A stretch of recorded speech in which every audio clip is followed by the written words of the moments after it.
Good morning, everyone. Let's go on the record.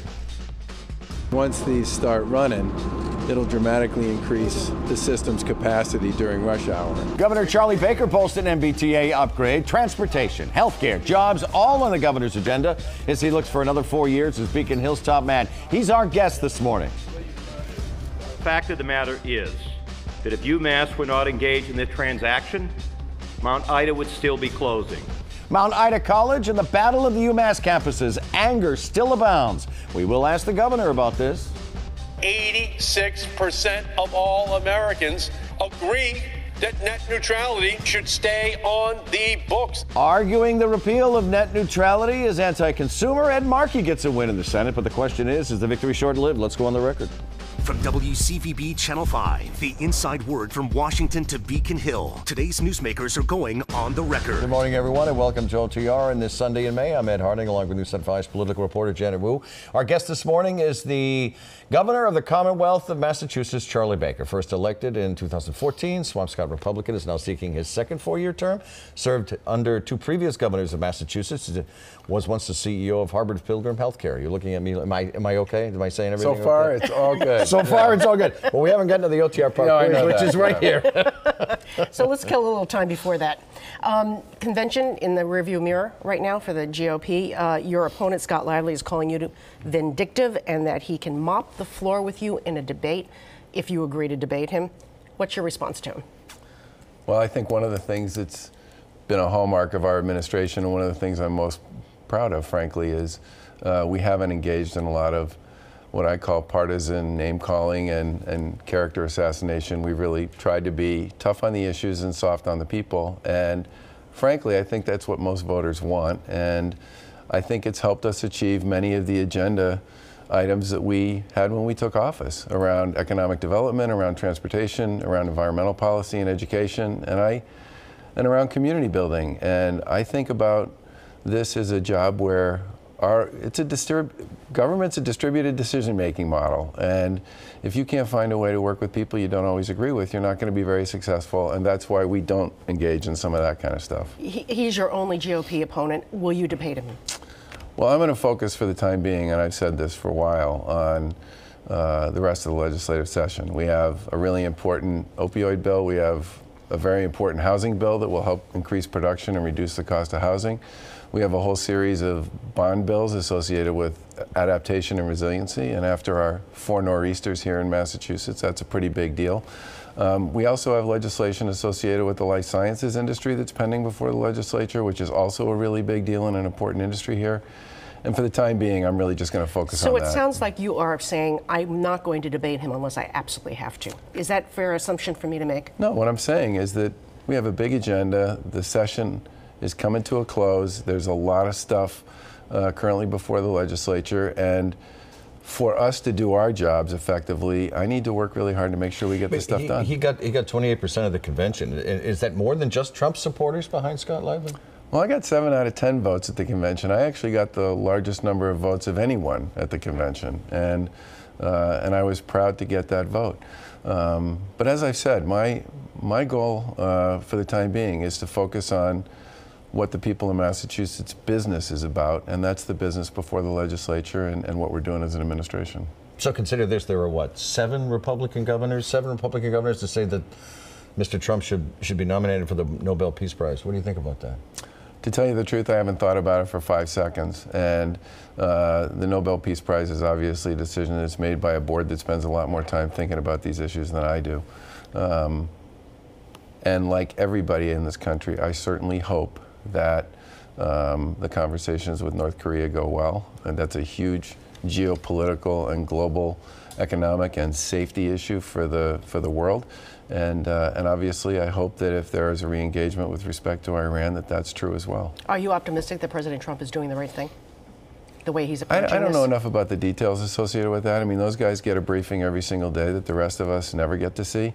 But as I said, I hope that both of those conversations, the conversations with North Korea and the discussions with Iran, go someplace, because let's face it, those are 2 very dangerous countries, and and they really matter to the rest of the world. Let's go back to the convention. That was the first time we heard from you about cutting the sales tax. Why haven't we heard anything about this from you until you went to that GOP state confab? And when are you planning to file a bill on this? Well, I think I've talked about it in various settings. I mean, I'm certainly a big believer that we should make the sales tax holiday permanent. And in fact, I filed that as part of our economic development bill, another piece of legislation that we really need to get done by the end of the session. My hope is that there are literally like 5 or 6 ballot questions that are currently kicking around before the legislature and the public. And it's my hope that one way or another we can, I call that a mashup, that we could put all these together with all the parties involved and come up with some solutions that could be done through the legislature as opposed to sending this stuff to the ballot. Millionaires tax, will you support that? Will you vote for it? Well, that's obviously currently before the SJC. And if it's on the ballot, would you support it? We'll have plenty of time to talk about it, Oh, he's Janet. not going to answer me. We'll have Okay. plenty of time to talk about it. Okay. Let's talk about UMass Boston, UMass Amherst, and the struggle over Mount Ida. President Marty Meehan got a no confidence vote from the UMass Boston faculty. Did the state university system make a mistake here? Did they get to the fork in the road and went the wrong way? Well, I think we should start with the kids and the families and the people who work at Mount Ida. I have 3 kids. One of them's still in college, the other 2 are out. But I spent a lot of time, and so did my wife, talking with our neighbors over the course of the past 10 years as our kids were making those decisions and their kids were making them, about how you figure out where your kid goes to college, what the deals look like, how can you afford to pay for it, and all the rest. And the place I start on this one are the people who were at Mount Ida, who had one set of assumptions about what they were going to study, what they were going to graduate with a degree in, how that was going to affect their future, and how they were going to pay for it. Did they get a raw deal? Did they get a raw deal? Absolutely. Yeah. And the ones who agreed over the course of this year turned down other schools and other opportunities to go there. And I said from the beginning that the focus here ought to be on making sure that the kids and families have options. And I think the good news, to the extent there is any here, or any lemonade out of the lemons, a lot of these kids and their families do seem to have options and opportunities either from UMass through this transaction or based on some of the schools that came and visited Mount Ida and had sort of open conversations with some of the students, either the prospective students or the ones who were still there, about their futures. So you're saying UMass made the right decision by going in there, buying the campus, and despite this huge fight between Boston and Amherst, it was the right thing to do? Well, I certainly think, well, the Attorney General's report basically said that for the kids, this was the right outcome, although she raised all kinds of perfectly appropriate questions about Mount Ida's leadership, which I still think needs to be aired. The other thing I would say is UMass Amherst has talked for a long time about wanting to have some access to the employer community in Greater Boston so that they could provide internships and executive education programs and co-op programs for their students. And I think they saw this as an opportunity to do that, and at the same time for the system to do something on behalf of the kids at Mount Ida. Let's talk about sports betting very quickly. The states around us look like they're very likely to say yes to it with the Supreme Court ruling. Do you think Massachusetts needs to jump in, or does it even have a choice? I think it's obviously something we have to spend some time processing and understanding, and that means conversations with the major league sports leagues themselves, as well as with the platforms that play in it already. I mean, DraftKings is in the fantasy sports business, but it obviously, I'm sure, is something they're thinking about with respect to how they would fit into the future with respect to sports betting generally. I also think the casinos that are here and Plainridge, the slot parlor, are probably thinking about it as well. And these are really big issues. They're complicated, and there's a lot of money involved here. The consequences in every direction matter. And I certainly expect this will be something we will have to discuss with the legislature. But you don't know whether you support it or not, or do you think that you have no choice? Well, the question becomes, what is it I'm supporting? Am I supporting what we currently have as a nation, which is basically sports books in a particular location at casinos in Nevada, where all the activity takes place in casinos? Or are we talking about something that literally gets into the DraftKings model, where you literally, on your phone, could be betting on every single moment of every single game? I mean, there are places around the world where, as games go on, the spreads between and among the teams go up and down, literally, almost instantaneously, and people bet. You can bet on anything. That's the truth. There's a big difference between what we have now and that. You ready and for that the requires some thinking. You ready for the OTR pop quiz? Always. Not. You sounded so confident. I did for a moment. Yeah. Jumped out with confidence.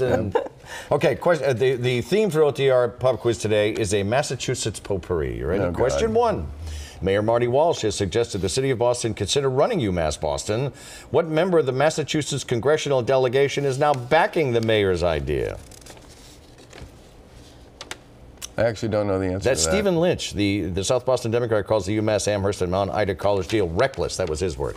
Question 2. Approximately 2/3 of the Bay State communities have either said no or put a moratorium on the sale of legal pot in their towns. Of Hingham, Westboro, and Norwell, which town was the first in Massachusetts to vote no to the sale of recreational marijuana? With a smile on your face, your answer is... I could have answered the first part of that question. I knew how many communities had put a moratorium in All right, place. go ahead. I don't know which one went first. I'll one. guess Norwell. Oh, well, it was close. It's Westboro. Was that close? Yeah. They're both in Massachusetts. There you go. We continue with the governors. That's pretty funny. You win that.